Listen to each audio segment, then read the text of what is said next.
Now, as the US election approaches and the Biden campaign looks more shaky than ever, attention has turned to what a second Trump presidency will mean for Australia. And more specifically, I guess, what it means for the AUKUS partnership. Trump's antipathy towards alliances like NATO are well known, but does that necessarily mean he'll be hostile to AUKUS? Well, one man that might be able to give us some insight, in fact, I'm sure he can, is Trump's former acting Defence Secretary, Chris Miller. Chris, welcome to, well, not just the show, but to Australia in general. I'll get to AUKUS in a moment, but the purpose of this trip in particular for you? I have wanted to come to Australia for so many years and have not had the opportunity, but fortunately, I was invited by the National Security Association of Australia to lead a trade delegation of 12 other really innovative financial and defense technology companies to come here to talk about AUKUS Pillar 2. We're in good shape with Pillar 1. Heck, submarines, right? We know how to do that. Everybody's working well together on that. Absolutely. Now, looking at AUKUS itself, some comments made by another very good friend of this show, Elbridge Colbys, who was the architect of America's national security strategy a few years ago. He was almost a little bit dismissive of it. He questioned its viability, essentially said, why would America give us their crown jewels if we hadn't even committed to using those crown jewels, i.e. nuclear submarines, in the event of China invading Taiwan? What are your thoughts? Right. That's a great question, Aaron, and thanks for asking it. Bridge is a close colleague of mine. I worked with him preparing some policy recommendations in the event that the American presidential administration transitions in November. We'll figure that out with the American people. We'll figure that one out, but we want to be prepared. Bridge has a very fundamental belief that the United States must focus only on one threat, which is China. I think the United States, we spend $1 trillion a year on our national security. We need to be able to do more than one thing, but specifically regarding AUKUS, I frankly believe that the AUKUS process has been going slower than I would want, but that's the nature of our government. That's the nature of politics. That's the nature of bureaucracy. What we really need to talk about are private-public partnerships, and that's why we're here with the National Security Association of Australia and these 12 other companies and financial people. I think we're going to have to drive the innovation, is my point. Absolutely. Australia has so many really impressive people in this space, as you would have experienced over the past week or two. I'd love your thoughts now. We're essentially a week after the presidential debate, and I was reading a little bit about your history and the fascinating time that you were involved. You were accused of not giving Biden a handover straight away. You said that wasn't the case. Tim said it was. I'd love to know your thoughts essentially on the entire, and I'll call it a debacle because it feels like it at the moment, Biden v. Trump. I watched the debate. It was kind of like a slow-motion train wreck that you're watching.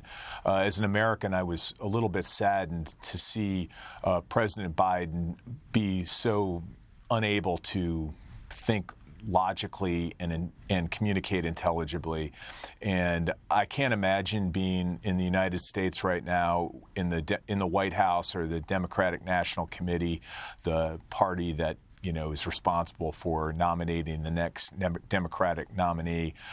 There's got to be serious concern that President Biden is not capable of serving effectively. I kind of worry as an American about the message that sends to our adversaries throughout the world. Far be it for me to talk about the Chinese threat to Australian citizens who live with it every single day and know it viscerally within their DNA about the challenges that we face. But it was really, really troubling for me to watch such a public meltdown of such a wonderful gentleman and such a wonderful American who has committed so much of his life to the United States and to public service. And, it was really kind of heartbreaking, to tell you the truth. I thought President Trump did a phenomenal job, and he provided a vision and had the opportunity, I think, to really be very aggressive. And it was almost as if he recognized that something wasn't quite right. I agree with you absolutely. I'm so glad you made that point, because I thought the exact same thing. I was worried prior that Trump might go into this and Biden would do what we knew Biden would do, which is what he's done for the last 12 months at least. And I thought if Trump takes advantage of this or is nasty, so to speak, or moves into that territory, then it's not going to help Trump either. But I thought he was really incredibly disciplined. Biden made a couple of points that just are not true, particularly when it comes to the fact that other countries fear/respect America. Not the case at all. We'll remember that famous example where he was asked about the threat of Iran. He said they know not to. And just days later, US troops were killed. It doesn't appear to me that there's any country in the world that looks at America and fears the current administration. Do you think that changes with Trump in office? I will overshare with you, Aaron, and I did not know President Trump before I worked with him in counterterrorism at the White House. I also was a little bit fearful of some of the narrative that was espoused by some of the left-leaning media in the United States, that somehow he was unhinged or incapable of making meaningful national security decisions.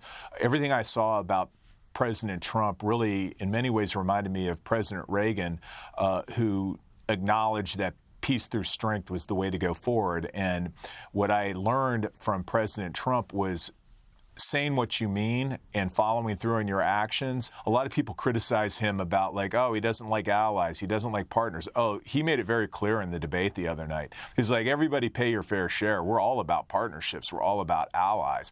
That I think actually AUKUS is the template for what President Trump believes in his heart, which is he much prefer bilateral, trilateral, smaller relationships with trusted partners and allies. So I'm very positive if the administration changes and President Trump has another term, that our alliance structure will actually be reinforced.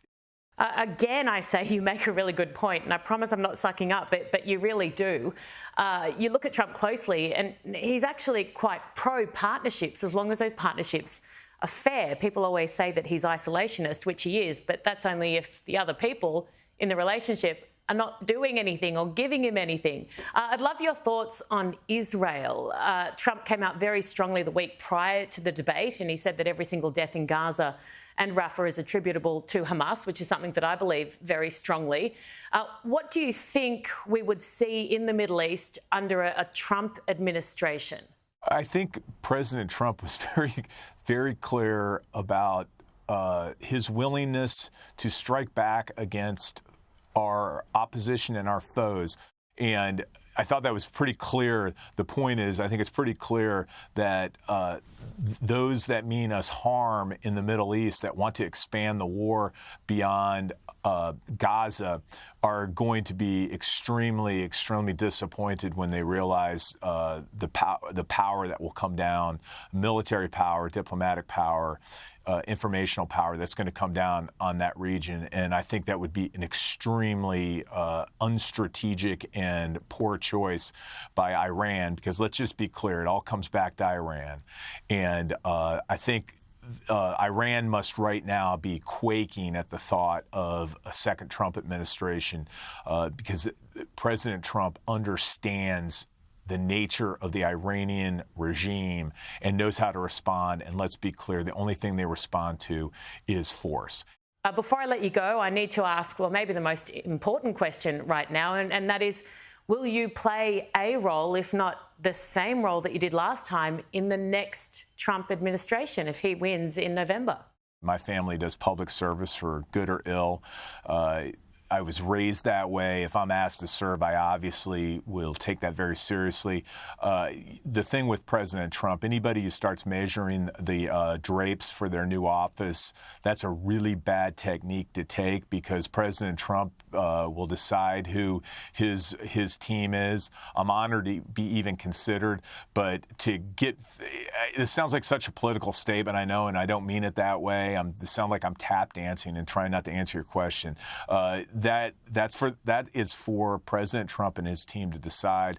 I love to serve if given the opportunity, but most importantly, I just want to make sure that this is kind of a mission for our generation, is to make sure that we lead this place better than then we got it, and the Chinese threat is there, and we need to respond. And I think the way we need to respond is economically, and just deterrence is going to be this idea that AUKUS and our relationship is solid and can't be broken apart. And I think that really puts our opponents in a quandary, and that's why I'm just really honored to be down here.